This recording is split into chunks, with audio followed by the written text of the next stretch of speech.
baking powder does this, baking soda does this. And these like body movements that you have. I'm such a movement person. Hey everyone, I'm Nia Aronson with the Food52 Test Kitchen, and I'm here today with a very special guest, Christina Tosi, and we're gonna be cooking through one of our recipes from her new cookbook, Bake Club. Do you wanna tell us a little bit about it? Okay, so Bake Club, 101 unfussy recipes, and it ranges from like the most basic, joyful pantry staples like graham crackers or rainbow sprinkles from scratch, all the way up to tabletop treats, which is like the impressive stuff you might serve at a dinner party, like a chocolate mirror cake or a creme brulee. And my whole premise of Bake Club, they're all recipes that I make at home regularly. And they're unfussy because at work at Milk Bar is where I do all the like real technique down to the gram fussing.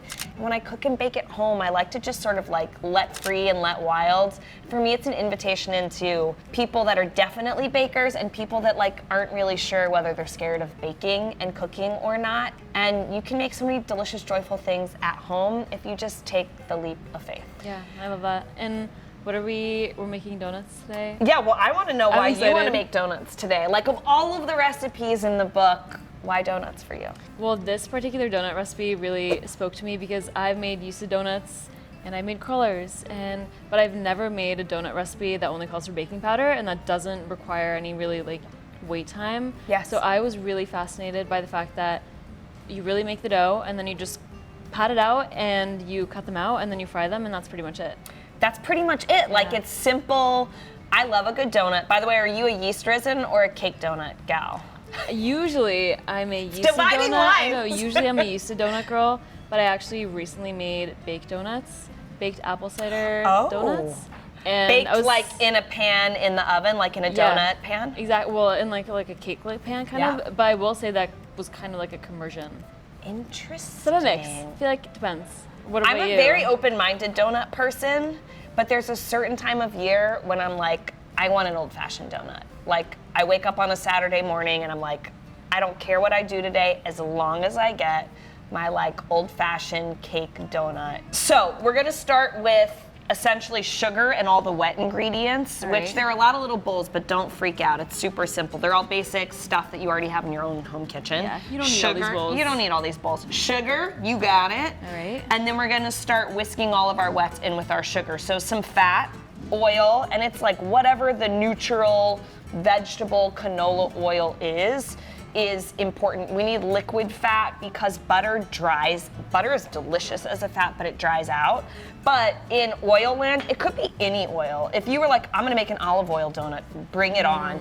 The only thing about like colorless, flavorless oil, which is my go-to with most baking recipes, is it's there for like the fat moisture. Bring in a flavored oil, a colored oil, anything in between, as long as it tells the flavor story of what you want. So if you wanted to make like a pumpkin oil donut, which by the way would be very stunning and very delicious and nutty and seedy, I would substitute your vegetable oil for pumpkin seed oil and just take that thread through in your imagination or your brain as you think about flavor story. Speaking of oil, I'm realizing we have to actually turn on the oil. Yes, we do. So pot, 4 cups of oil, same sort of thing. Here's where you don't want to substitute out for any other oil: canola oil, vegetable oil, peanut oil, grapeseed oil. So you don't actually need the thermometer, unless you're a thermometer person. It's really, you choose your own direction. So the oil is heating. Gotta have a high burning point, flavorless, odorless oil, because this is really the vehicle, not the flavor. The flavor goes in here, the vehicle for frying. Let's get 1 egg in the mix, and I'll do a little whisk around, just to get these ingredients combined. Do you feel like, for the most part, you use, I did not do a very good job. I got the eggs. I got you. There's an eggshell. Oh, I got her. At least it's big. It happens. Do you feel like you, for the most part, try to use like a handheld whisk at home, or does it? I mean, it really depends on the recipe, but it's funny. We use like these big giant like big enough bowls that you could like, you know, have a bubble bath in them at Milk Bar. When I'm at home, I like to go like granny style, like a wooden spoon, a spatula, a whisk, like lowest common denominator things. Because I feel like that's the sign of a great recipe too, one that's gonna work no matter what you have for equipment. And I think that's really key. I think that for me, that's the sign of a great recipe, one that's gonna come together with literally just this. Yeah, and this. I love that. And then we're gonna add some more wet ingredients. So there's milk, heavy cream, apple cider vinegar, and vanilla extract. The milk and heavy cream are just to give donut dough enough moisture where it will hold shape but still fry. Some fat, some flavor. Apple cider vinegar seems strange. Why is that going into the donut? It's gonna come into play when we add our baking powder and our baking soda, which is gonna give our donut sort of like poof and levity. If you have buttermilk, you could substitute in vinegar and milk for buttermilk, but I don't keep buttermilk at home, so I'm not gonna ask you to put buttermilk in your donut. But if you've got it, sub it in.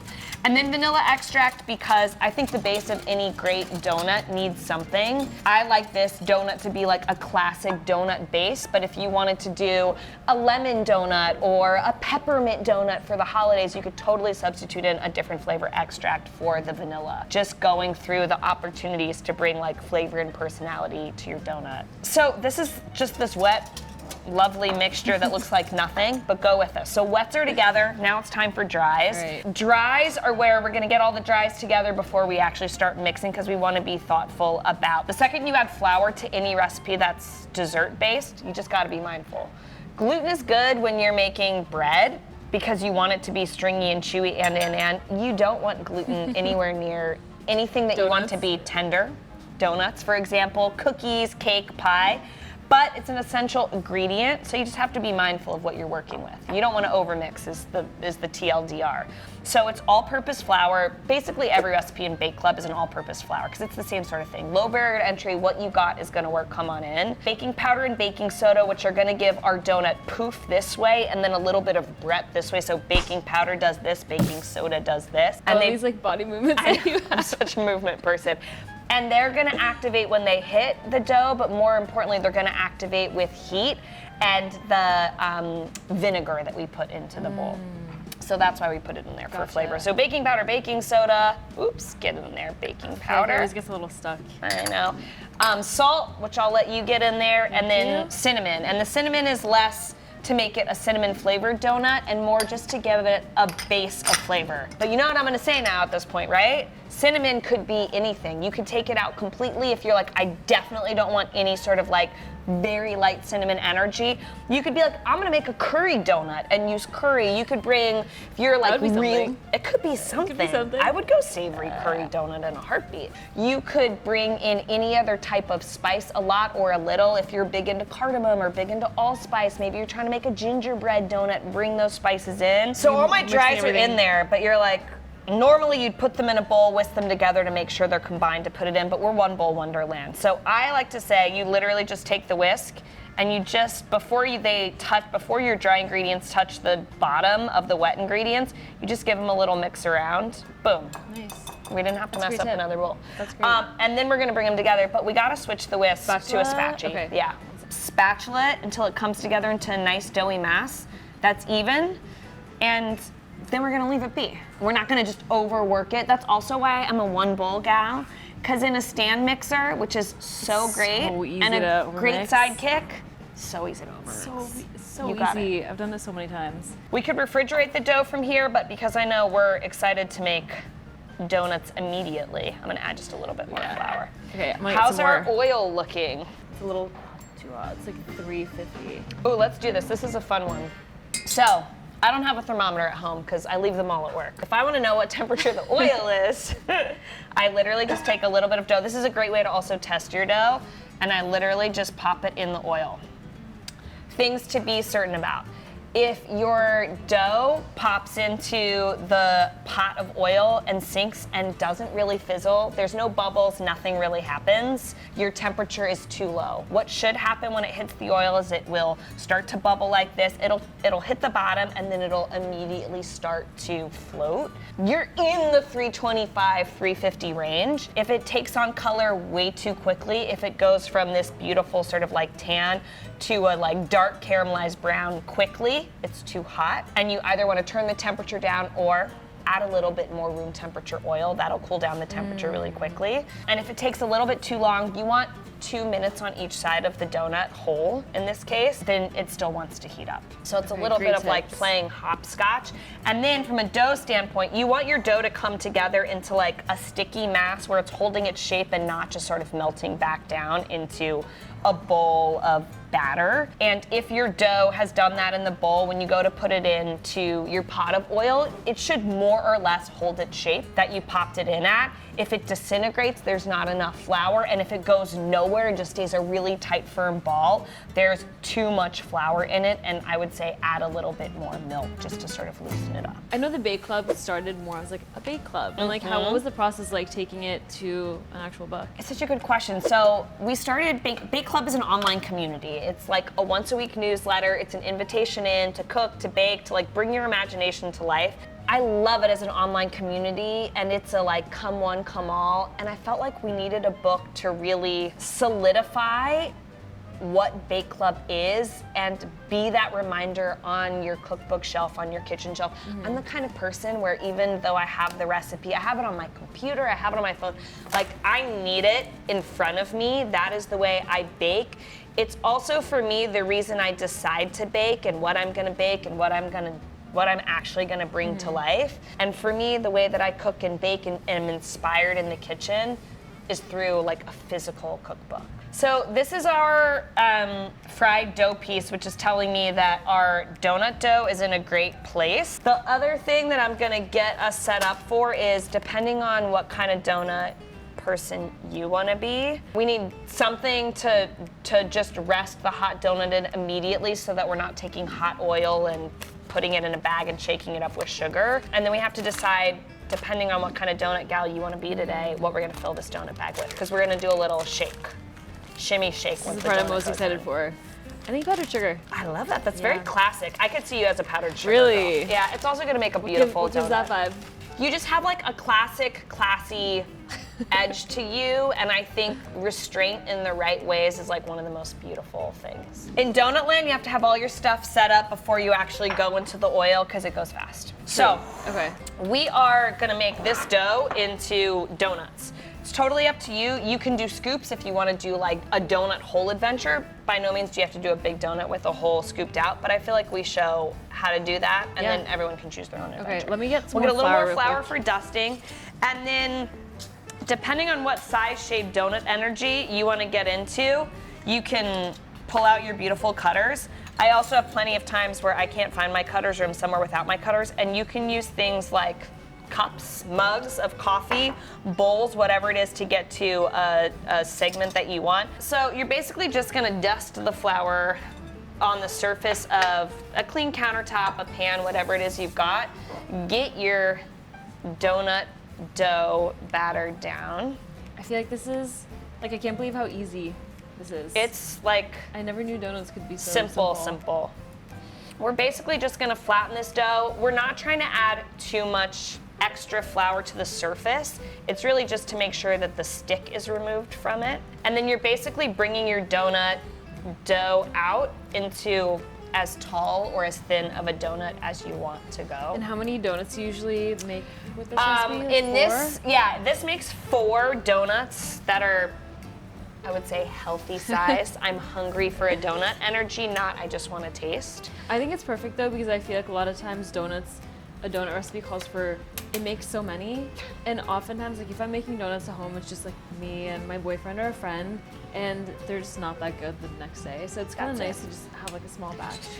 Donuts, do not make donuts if you don't plan on eating all of the donuts in one sitting. That's my only requirement for this donut. So we have the cutters, we have them going out, we take the little round out. I keep my hands floured so that the donut doesn't stick, and then literally just very gently you put your donut into the oil away from you. our oil is coming up. I'm getting some good color on my first donut hole. You'll know, depending on like how OCD you want to be, remember which one you put in first, et cetera, but honestly, the color will tell you everything about what came in first and what didn't.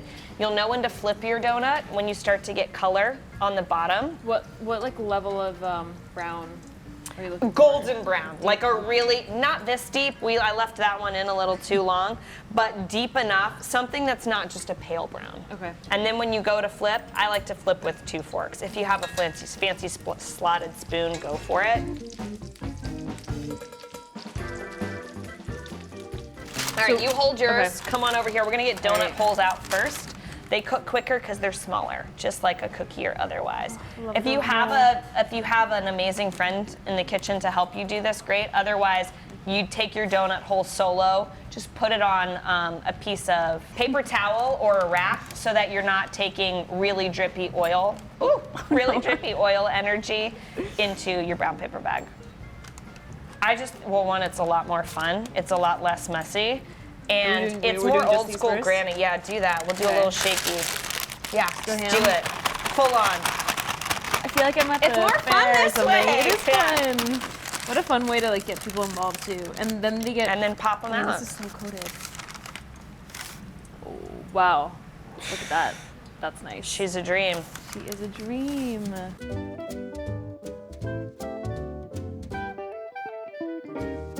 Wow, so there we go, donuts. Amazing. All day, all night, there you go. You can also take these donuts and just make a glaze. You don't have to bag them and dunk them. You can make a chocolate sugar with cocoa powder and confectioner sugar. The sky's the limit. It's just a jumping off point. Sounds really good. Here we go, cheers. Oh, cheers.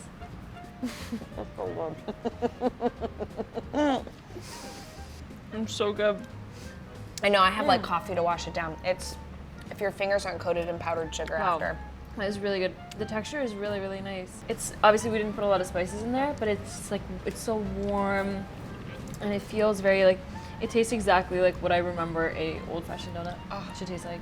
So job really well done. good. Yeah, job well done. Join the club, get the old-fashioned donut. Yeah. You got this. This is amazing. This was really fun. Thanks for having me. It was so fun.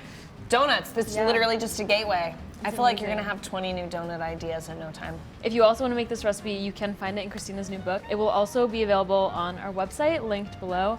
Christina, thank you Donut so time, much. girl. This is so fun. Coffee and donuts. Oh, We've got places to be. we do. Bye.